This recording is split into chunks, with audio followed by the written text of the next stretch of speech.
There's no reason why that couldn't be your story. You don't have an expiration date. Ooh, I love that. The actual pages. Like, that's all that matters at the end of the day. This is the Authors and Agents podcast.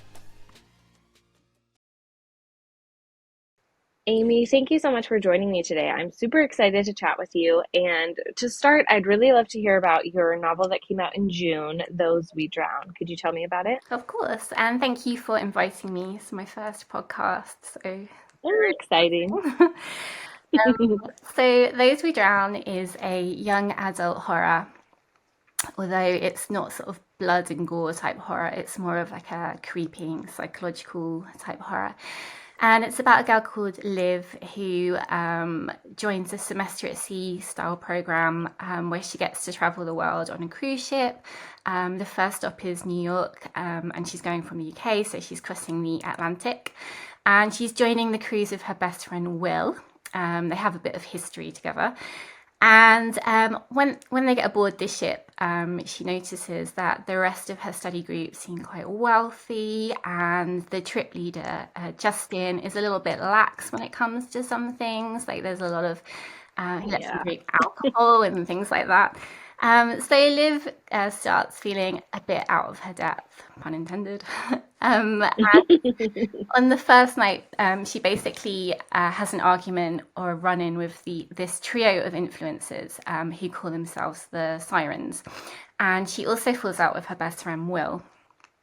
So after that disastrous evening, she goes to bed and she has this nightmare during the night of Will sitting in her cabin, and he's soaking wet and sort of bloated, like he's been in the water for a long time. And he mysteriously sort of tells her about this bargain that's been made and how the sea provides, which is the tagline for the book. So next day she wakes up and just thinks, oh, that was a nightmare, and she goes to breakfast. But when she gets there, she's told that Will is sick. He got sick in the night and was taken into quarantine to stop whatever he had spreading to the other passengers. So she kind of accepts that, gets on with her day. She starts developing a bit of a flirtationship with Con, one of the other members of the group. And then she messages Will because they can still text each other on the ship, and he replies.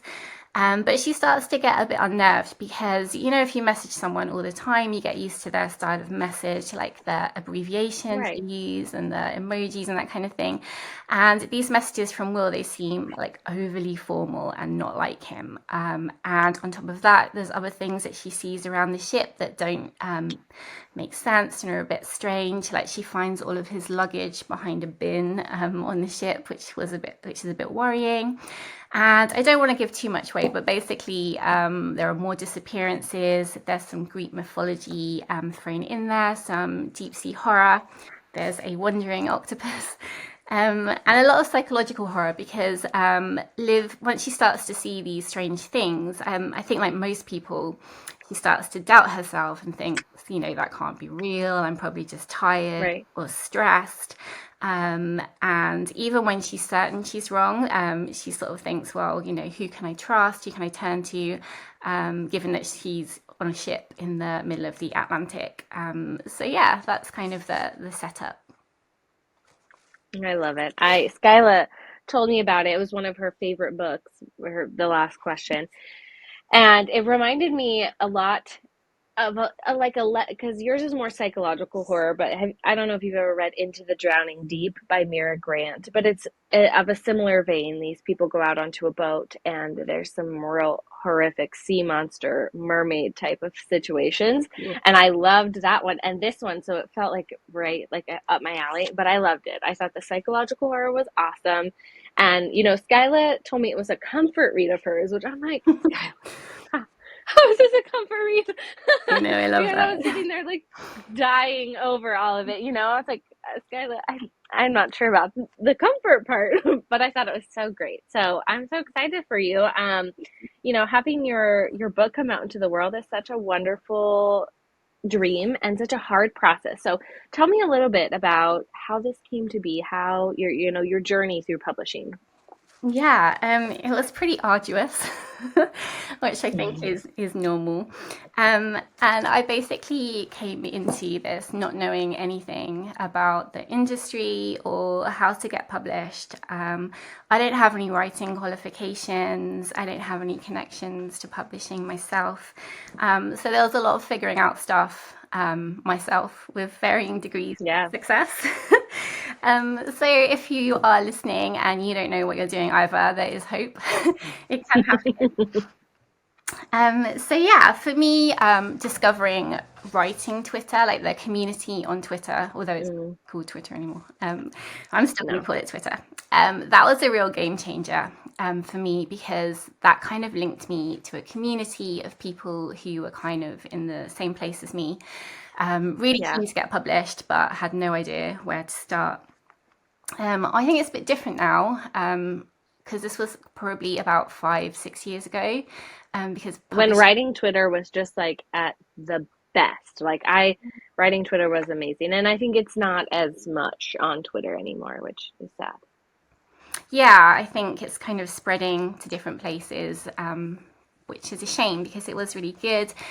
There was a lot of the pitch competitions. I don't know if they're still running, like Pit Mad and Pit Dark.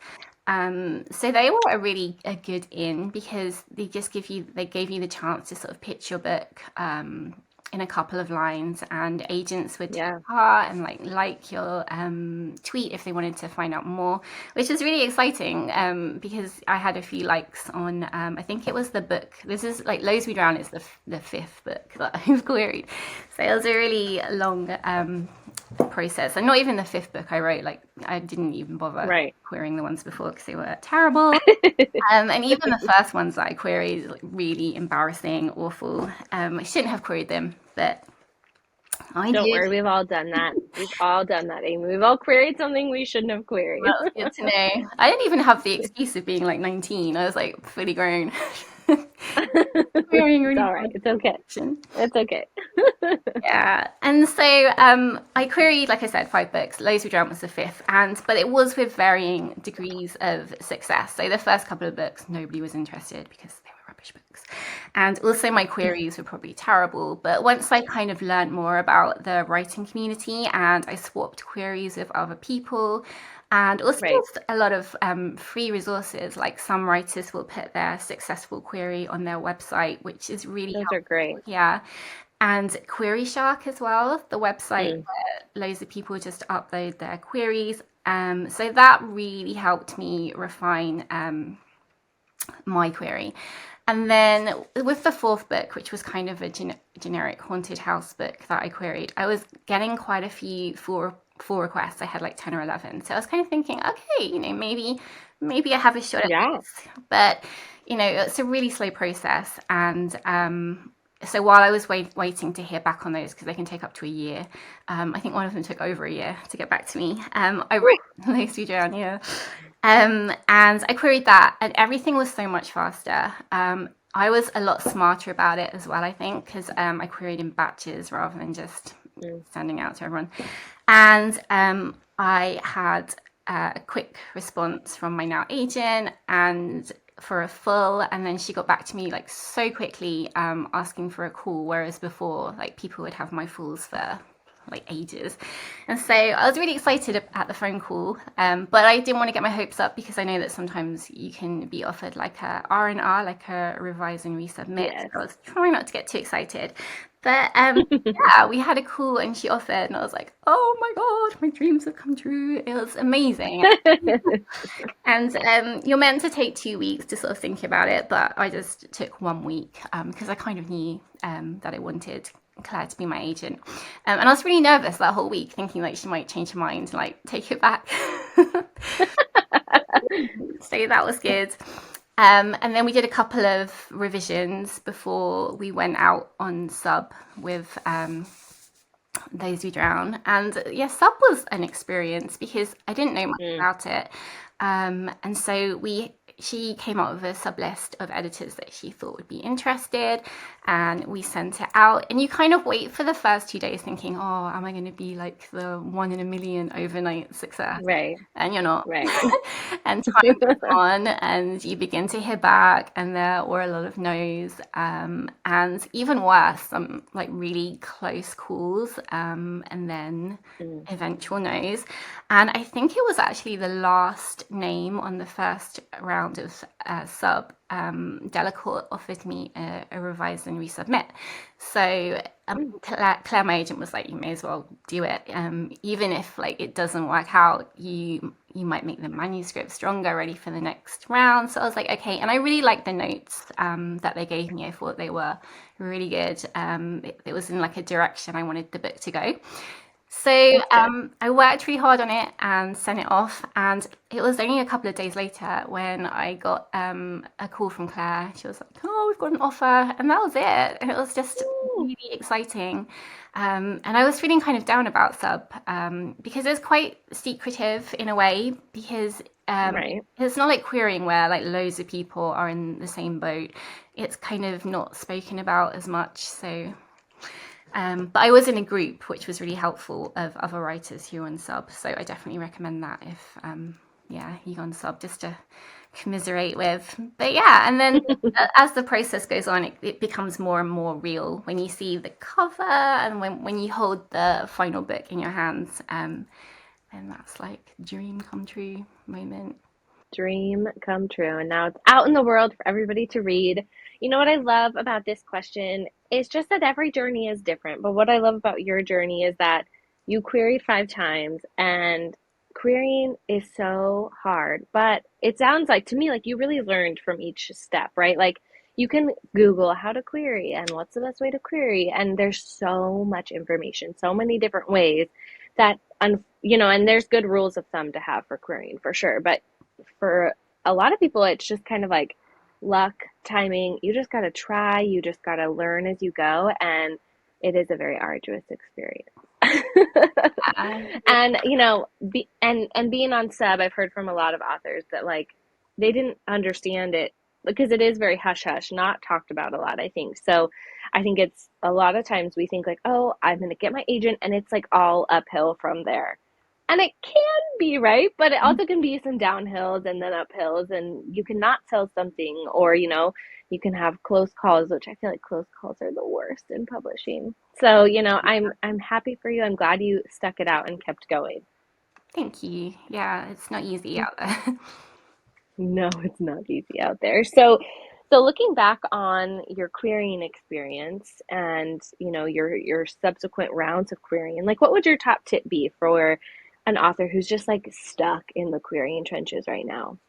That's a good question. Don't do what I did and query literally everybody. Some like desperation. I think like when I was querying Those We Drown, I really looked at agents and thought about who I actually wanted to represent me.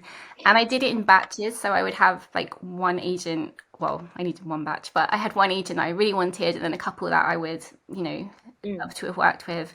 And then I was planning on, if there were no takers, adjusting my query before sending it out again. So I think that would be a good tip. And yeah, definitely research and look at manuscript wish lists and clients. Research really helped.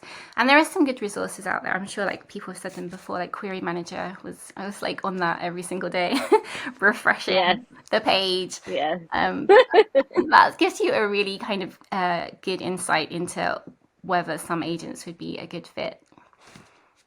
Definitely. And I think, we hear it all the time, like do your research. And I think for some, and in different stages of my writing and querying career or journey, right? Like you're like, no, I don't want to spend more time doing this horrible process and making it even longer.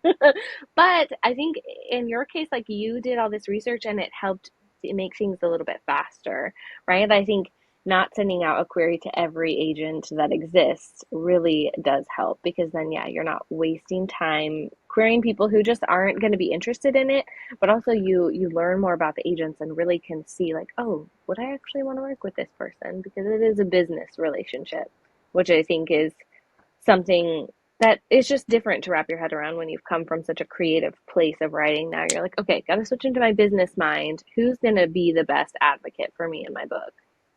Yeah, it is tough. Because I remember when I was querying my fourth book, I got to a stage where I was so desperate. It was like, oh, if anyone shows interest, I'll like, think about going with them, which is, looking back, not the right thing to do. But yeah, it was really hard. I think you need to be quite resilient. I know definitely when I was querying my fourth book and all of those 4 requests like slowly turned to passes, like it really did hit my mental health quite hard. I was just thinking, why am I wasting my time? Like, so it's tough. It's very tough. I've been in that exact same position too, where and some of those fulls you are waiting on for so long, right? Like you're like, okay, I've been waiting a year, maybe it's gonna be a good news, and then to get that eventual pass, you're just like, okay.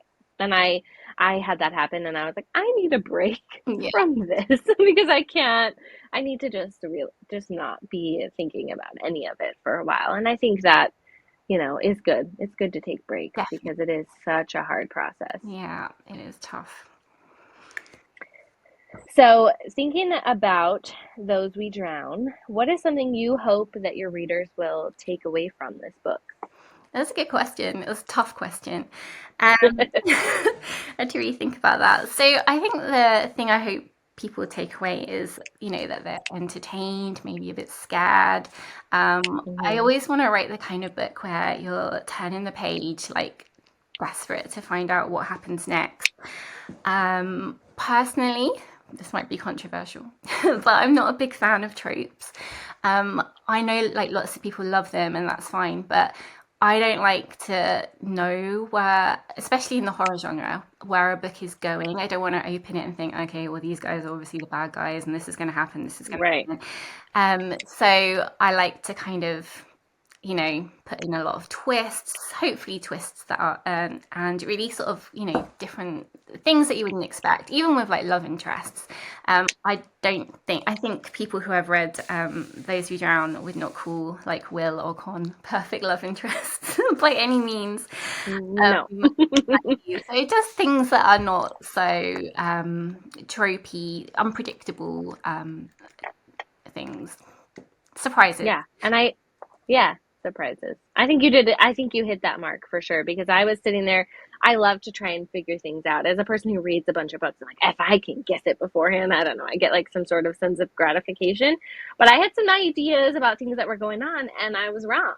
And you know what? I like that. I like being wrong and not just being like, okay, I guessed the whole book before I finished. Exactly. That was what I was hoping for. So that's really positive. And another thing is that even though it's horror, I think there is hope at the end of this story. I don't know how spoilery we want to go, but I do get a lot of people saying, is there going to be a sequel? Which I found really interesting because I didn't expect that. I wanted the ending to be quite open-ended, so you kind of, the reader would think for themselves what would happen. But yeah, lots of people sort of say, oh, I need to know what happens next. And I don't know, I think it does, the ending is there, and whether you think the main characters are okay, that's up to you. Well, I think that added to maybe like the suspense of the story, right? Like, oh my gosh, there's no more. I was sitting there reading the last, couple chapters. I'm like, there is not enough pages in here, Amy, to wrap this up the way I wanted it to be wrapped up. So, I was that way for a minute. I was like, I want to know what happens. But in horror, that can be a very, very strategic thing to do. So, I think you leave it up to the reader to figure it, to maybe just imagine what happens. Exactly. I like that. I like that too. So thinking about you and who you love to read, who are some of your favorite authors and why do you love them? Predictably, Stephen King. Being a horror girly, I love him. Particularly his early books like The Shining and Salem Slot. I just think he is one of the only authors who has genuinely scared me. I think I'm quite hard to scare. So yeah, his books really, really scare me. And I recently read a book of his called The Long Walk, which is an old one, but it was I think it was really quite young adult because the protagonists were all teenage boys and they basically go on a long walk. Right? But it's like kind of dystopian. You don't know why they're going on this walk. And Oh, basically, if they fall behind, they get 3 warnings and then they get shot, which was really, yeah, disturbing. And the thing about Stephen King is he really makes you care about his characters. Like he puts a lot of heart into the characters, which makes things even more terrifying when bad things happen to them. So I'm a huge fan of Stephen King. I also like a lot of classic horror too. I like Poe, and I like Shirley Jackson, who wrote Haunting of Hill House. And she also wrote some really brilliant short stories. And her stories are quite ambiguous too. You don't really know, exactly what's going on in the story a lot of the time, but you just know it's really bad. yes. Great. In terms of young adult, I'm a big fan of Holly Black. I loved The Cruel Prince. I thought that was really good. I do like I just said I didn't like tropes, but I love a bit of enemies to lovers. That is, Yes, there you go. and she does it so well. I also like Erin Craig and her Sisters of the Oh, yeah. Books. Yeah, they're really good. I love the whole gothic atmosphere that she creates, and Small Favors as well, with the whole sort of Southern Gothic. There's so much amazing YA horror out at the moment. Like, we are spoiled. And obviously Skylar's book, Together We Were, Yes. is amazing. Just really creepy, like horror romance with cults and really Yes. soft monster boy Elwood, who I love. Yeah. He's so soft. I love him. Oh, me too. I need to write a soft boy. Yes. No, I think those are all great. I think um, I see tropes have their time and place, and I feel like horror for me, I love them more in movies, I think, than books. I don't know.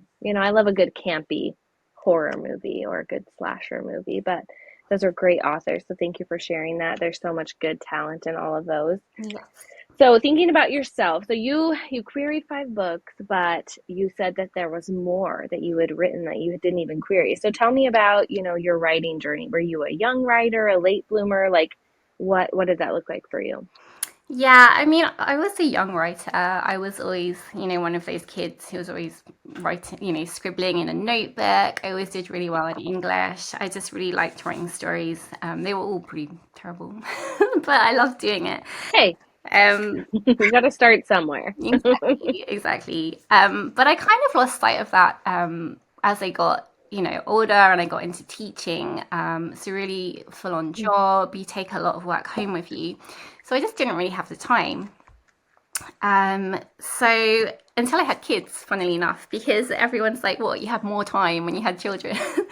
But I did because there was, nap time and Yes. TV time, Paw Patrol, Peppa Pig time. And Yep. it was basically a lot of time where I wasn't really, using my brain to plan lessons and mark papers and things like that. So I kind of started thinking about stories again, and I'd read a couple of fantasy books that had really inspired me. So I started writing, and then I discovered writing again, and then obviously I discovered writing Twitter, and I thought, maybe I can have a go at this, like properly. Yeah. But yeah, it wasn't until like the last sort of 6-7 years that I got into it. Yeah. Well, I think, we all have those stories where we're just like, you are bad, but I needed to write you in order to get better, right? We all have a few shelved, unfinished manuscripts or finished ones that you're like, nobody will ever read you. And, it's part of the process. Writing Twitter was so great. I remember, it was like 2000. I feel like I was on it like 2016, 17, and it was so great. Met some really great people who I still now have, great connections with who help read and all of that. So that's a definite, great point to have and to try to find is community. And I'm sure there's other, platforms to do it now on Instagram. I'm sure you can look and find, people like that. So what about, what advice would you give to someone who's just now has a little bit more time, whether it be with kids or without, and is wanting to write and maybe like you were, like didn't really know anything about the publishing industry? What advice would you give to that person? Yeah, I would definitely find a community, find people who are at the same stage as you, swap work with each other. And for me, that was like, it's always been quite hard to do, to sort of trust someone with my work. But like, since I started doing it, it's, been really amazing, like really helpful to have another pair of eyes, to point out things are obviously wrong or plot points that obviously don't make sense. So yeah, definitely find community, make time for yourself to write, whether it's in the evenings. I know some people do it early in the mornings. It doesn't have to be every day. Just whenever you can fit it in. And yeah, read a lot. I think that's always really inspiring. Read outside the genre you write in as well. That's really helpful. Those are great tips. I think too, on the note of finding community, it's so helpful to have people who are in the writing sphere to be able to read for you too, right? Like I could ask my husband to read what I write or my friend, and I do have a friend who's like a voracious reader, and I always give her like the very last drafts of things. I'm like, tell me, as a reader, what do you think, right?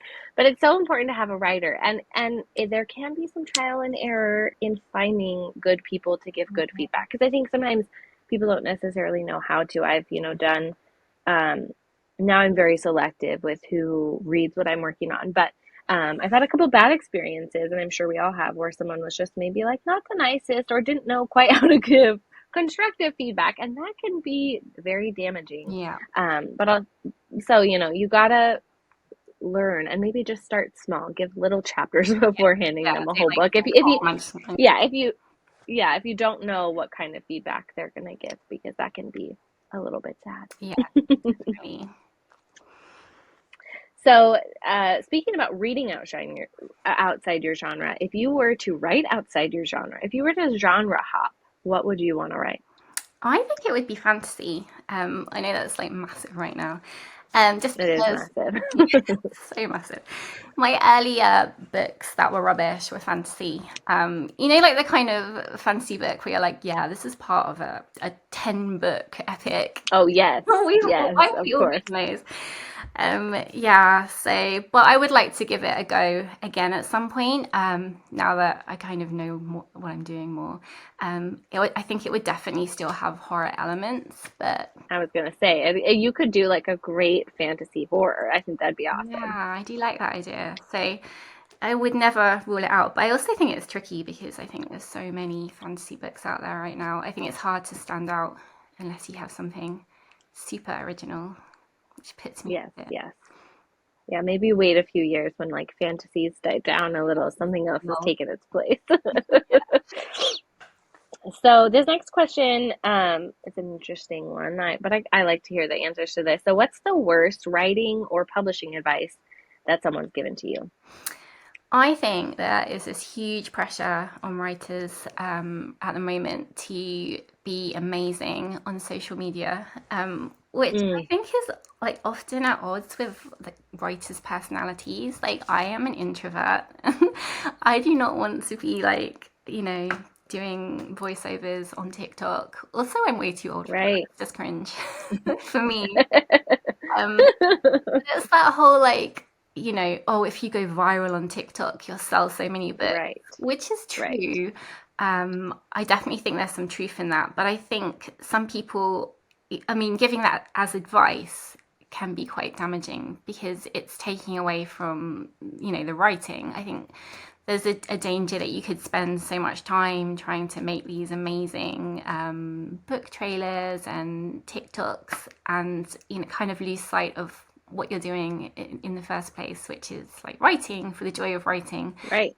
So yeah, I do think that it's important to have a presence on social media, definitely. But I think this whole, and I don't even know, like, I don't think anyone knows if there's any real like connection between being amazing on social media and sales. Definitely, like, I think we've seen it in some books, but I don't know if it's like a given. And I think a lot of books that have gone viral on TikTok, it's not through the author like promoting it, it's more through readers sort of picking up the book and spreading the word that way, which I think is great. But I think maybe, I don't think all this pressure to go viral and stuff is that helpful, especially if you're not good at it like me. If you're amazing at it, like, go for it. But Well, I think it sets up this expectation that you need to be like a social media master. yeah, And I mean, people who do that for a job spend a lot of time doing that. They're on it all the time. They, have a lot of extra knowledge just around social media. So I think that is hard advice to give to authors. Like, yes, have a social media presence, post when you can, but going viral is not something you can like just make happen. And that's a really high expectation to be like, you need to go viral so your sales are good. Where, I've been influenced by book talk to buy a couple books, but I don't think it happens like enough to be like, this is what is going to make you a successful author. So I think that's a good reminder, because social media is a lot. It's so much to be on there every day, to always be posting something. It's a struggle sometimes.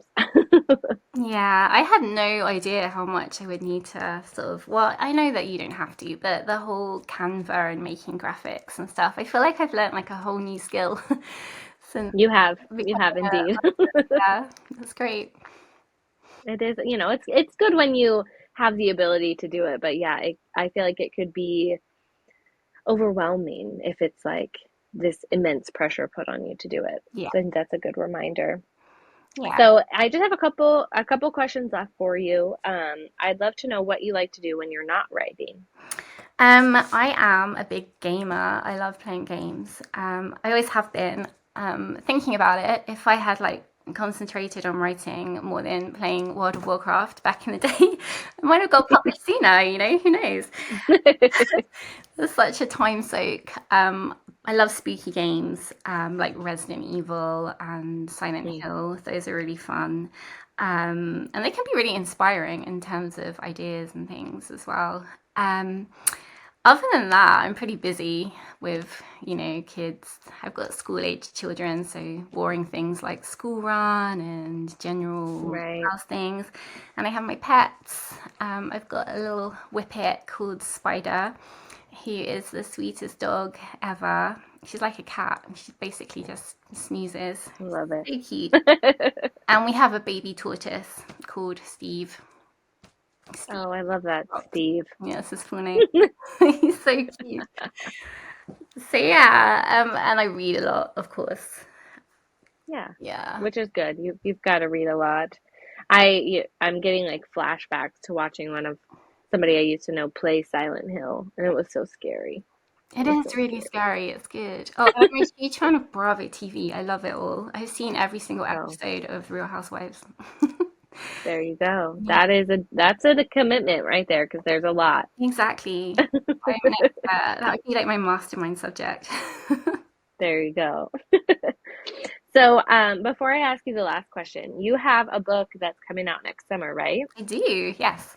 Can you tell me about that one? Just give me a little blurb for it. Yeah, so it's called Our Wicked Histories, and it was originally inspired by The Fall of the House of Usher by Edgar Allan Poe. So it has this creepy manor house, a lake that may or may not be haunted, a pair of twins, and this person who kind of comes between them.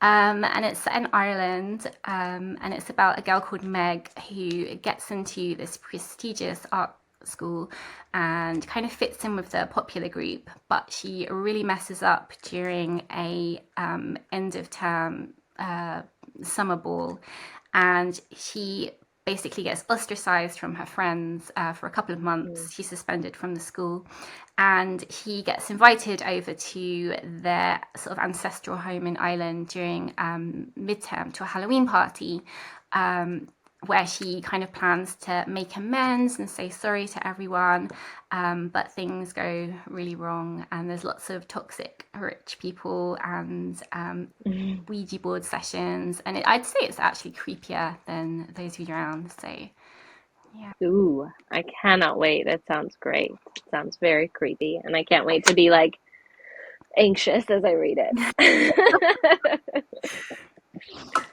So, Amy, my last question is not hard, I promise. I'd love to know what your favorite book is right now. This is not best book of all time, just something you read recently that you really enjoyed and you want people to know about. Yeah, I have a few. Skylar's book, Great. we've already talked about. I just love it so much. I think that should be on everybody's reading list for spooky season. It has creepy cults. It's called Together We Rot. It's just come out right now, so perfect time to go buy it. And yeah, it's lovely and romantic, but also really scary. Very scary, very scary. Love that one.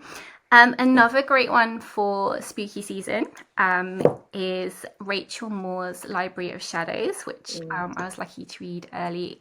It's not out yet. I think it's out. I think it's out this month actually, and Yeah. it's kind of like a really lovely mystery romance with ghosts. It is quite creepy, but I wouldn't say it was horror.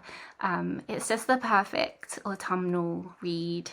Sort of curled up with a cup of coffee. It has Yeah. If you like ghost boyfriends, Yeah. that is the book for you. Yeah, that one's lovely. And also Lyndall Clipstone, who wrote Forestfall and Lakes. I'm blanking on the other one. Lakes. Oh, yeah. That was the first one. She has a new book called Unholy Terrors coming out, which I've read as well. I'm so lucky. I think this is coming out in October, but it's really good. It's kind of like a gothic romance with quite a lot of horror in it, and a real sort of enemies to lovers romance. It's really good. So those are Awesome. three So- books that I have loved recently. I love it. Those are great. Isn't that the best part about this sometimes too, is like reading books before they come out and you can just like rave about them to everyone and be like, you're going to love it so much. You know, I love You it. can't read it yet, but wait a month and then you'll love it. Never gets old. Just haha. Never gets old. I love it. Well, Amy, thank you so much for chatting with me. I'm honored to be your first podcast. This was a blast. And everybody, please go read Those We Drown so we can all scream about it together. Oh, thank you so much. It was amazing. And thank you for thinking of me. And thanks to Skylar. Yes. Thanks to Skyla for connecting us, right?